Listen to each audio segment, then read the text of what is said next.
Selamat siang, topik kita kali ini adalah evolusi teori manajemen bagian daripada mata kuliah pengantar ilmu manajemen di program studi manajemen Fakultas Ekonomi dan Bisnis Universitas Bahuddin Mudahari, Madura, Indonesia.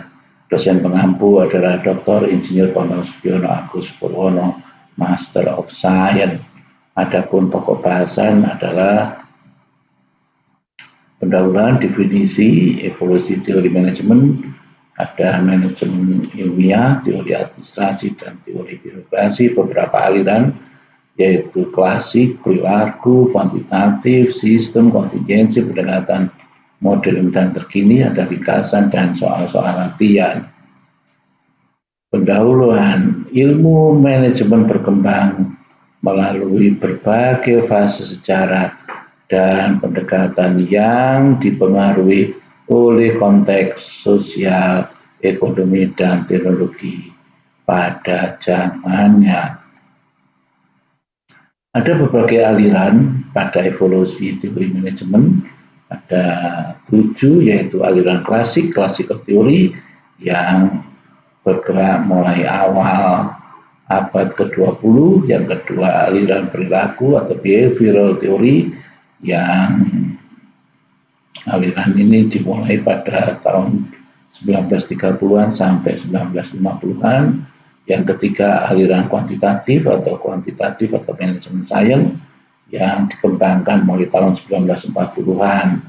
Kemudian yang keempat, aliran sistem atau sistem teori dimulai berkembang pada tahun 1960-an. Sedangkan yang kelima, aliran kontingensi atau kontingensi teori berkembang pada tahun 1970-an. Dan yang terakhir adalah aliran pendekatan modern dan terkini. Evolusi teori manajemen fokus efisiensi kerja dan struktur organisasi ada 3 yang berkembang, yaitu manajemen ilmiah, yaitu scientific management, yang dikembangkan oleh Frederick Winslow Taylor. Yang kedua, teori administrasi atau administrasi teori, yang dikembangkan oleh Henry Fayol. Yang ketiga adalah teori progresi, adalah yang dikembangkan oleh Max Weber. Yang pertama, aliran klasik yang berkembang pada awal abad ke-20, manajemen ilmiah, scientific management, yang dikembangkan oleh Frederick Winslow Taylor. Tujuan adalah meningkatkan produktif kertas, output dibagi input, produktivitas kerja individu dengan metode ilmiah, kontribusi, studi waktu, dan gerak, time and motion study, kemudian seleksi dan pelatihan pekerja secara ilmiah. Yang ketiga adalah pembagian kerja yang jelas antara manajer dan pekerja. Yang kedua, aliran perilaku yang berkembang pada tahun 1930-an sampai 1950-an atau behavioral theory. Fokus adalah aspek manusia dan dalam organisasi. Ada 3, yaitu eksperimen Hawthorne yang dikembangkan oleh Elton Mayo di Electric Company. Temuan penting adalah produktivitas meningkat bukan hanya karena kondisi fisik kerja, tetapi juga karena perhatian sosial. Kedua, munculnya konsep human relation, yaitu relasi sosial kerja mempengaruhi motivasi dan kinerja. Yang kedua adalah teori Abraham Harold Maslow, yaitu 5 basic human needs atau teori hierarki kebutuhan, yaitu 5 tingkat kebutuhan dasar manusia, yaitu fisiologis, keamanan, sosial, penghargaan, aktualisasi diri. Implikasi daripada ini adalah manajer harus memahami motivasi karyawan secara psikologis. Ini adalah gambar daripada 5 human basic needs dari Abraham Maslow, mulai hierarki tingkat rendah sampai tingkat tinggi. Mulai fisiologis, yaitu rasa lapar, rasa haus, seks, dan kebutuhan fisik yang lain. Yang kedua, meningkat menjadi rasa aman, yaitu rasa ingin dilindungi dari bahaya fisik dan emosional. Meningkat lagi adalah sosial, yaitu rasa social needs, rasa kasih sayang, kepemilikan, penerimaan, dan persahabatan. Sedangkan berikutnya adalah esteem needs atau penghargaan, faktor penghargaan internal dan eksternal. Dan yang berikutnya adalah hierarki yang paling tinggi adalah aktualisasi diri, self actualization, yaitu pertumbuhan, pencapaian, prestasi seseorang, potensi seseorang, dan pemenuhan diri sendiri. Yang berikutnya adalah yang dikembangkan yaitu Douglas McGregor XY teori. Teori X berasumsi bahwa karyawan adalah malas sehingga harus diawasi. Sedangkan teori Y asumsi karyawan adalah suka bekerja dan bisa bertanggung jawab. Yang ketiga, aliran kuantitatif atau quantitative science atau manajemen science. Fokus adalah penggunaan metode matematika dan statistik dalam manajemen. Pengembangan adalah selama dan setelah Perang Dunia Kedua. Kontribusi adalah pemodelan matematika untuk pengambilan keputusan. Yang kedua adalah teknik seperti linear programming, pemrograman linear,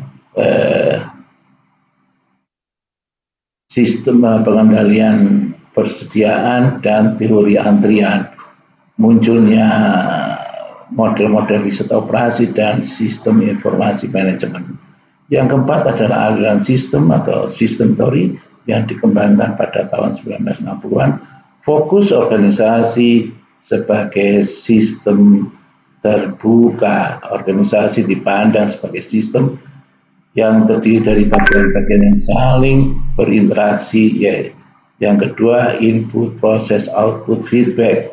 Yang berikutnya adalah menekankan pentingnya independensi, sinergi, dan adaptasi lingkungan.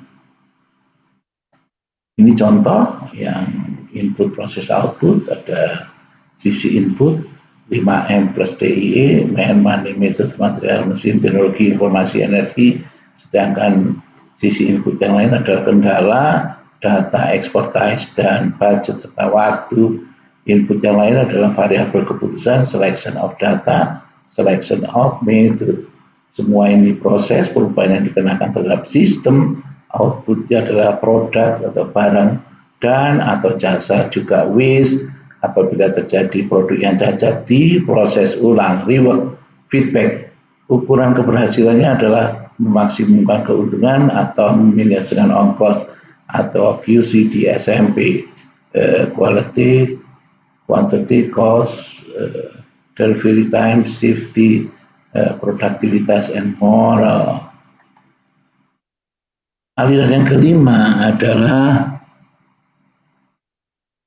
aliran kontingensi atau contingency theory yang dikembangkan pada tahun 1970-an.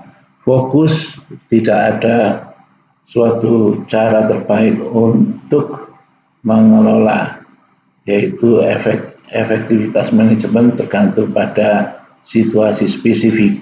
Yang berikutnya adalah struktur organisasi, gaya kepemimpinan, dan sistem kontrol harus disesuaikan dengan ukuran organisasi, teknologi yang digunakan, dan lingkungan eksternal. Yang keenam adalah pendekatan modern dan terkini, yaitu manajemen mutu terpadu, yaitu total quality management atau TQM,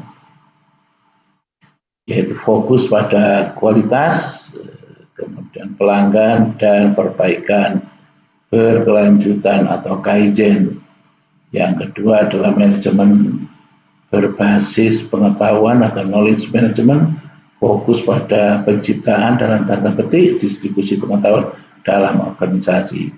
Yang berikutnya yang ketiga adalah manajemen digital dan agile ramping, yaitu fokus pada fleksibilitas, percepatan adaptasi teknologi digital dan kerja tim lintas fungsi. Ringkasan kita telah membahas tentang evolusi teori manajemen, juga beberapa aliran yang ada, mulai klasik, perilaku, kuantitatif, sistem, kontingensi, dan pendekatan modern dan terkini. Silakan jelaskan serta berikan contoh berkaitan dengan evolusi teori manajemen, juga beberapa aliran yang ada. Ini adalah daftar pustaka yang ada. Dosen pengampu adalah Dr. Insinyur Bambang Sugiono Agus Purwono, yang Master of Science, dilahirkan di Magetan, Indonesia pada tanggal 5 Maret 1994, rektor kepala atau associate professor, dosen di Politeknik Negeri Malang pada tahun 1985 sampai 2021, kemudian juga dilanjutkan menjadi dosen di School of Business and Management Universitas Ciputra Surabaya mulai tahun 2022 sampai 2025, dan saat ini menjadi dosen di Universitas Baharudin Nurali Sumeneb Madura Indonesia mulai awal 2025 sampai sekarang. Strata 1 dari jurusan Teknik Mesin Fakultas Teknik Universitas Brawijaya, lulus tahun 1982, kemudian melanjutkan studi S2 di program Pasca Sarjana di Manajemen Sains dan Industrial Engineering di Institut Teknologi Bandung, lulus tahun 1988, juga melanjutkan pada program Doktor Ilmu Manajemen di Fakultas Ekonomi dan Bisnis Universitas Brawijaya Malang, lulus tahun 2011. Juga mengikuti program Sandwich Likes yang diselenggarakan oleh Kementerian Pendidikan dan Kebudayaan di Latrobe University Melbourne, Australia pada tahun 2009 selama 3 bulan sebagai partisipan. Juga mengajar beberapa mata kuliah kewirausahaan, manajemen produksi, kemudian juga metodologi riset, kemudian metodologi penelitian, termodinamika, teknik, sistem manajemen mutu, pendidikan, pengendalian kualitas statistik, pemrograman linear, kepemimpinan, dan perubahan dinamika, perubahan heat transfer, perpindahan panas, juga mengajar pemrograman komputer, kemudian pemodelan sistem,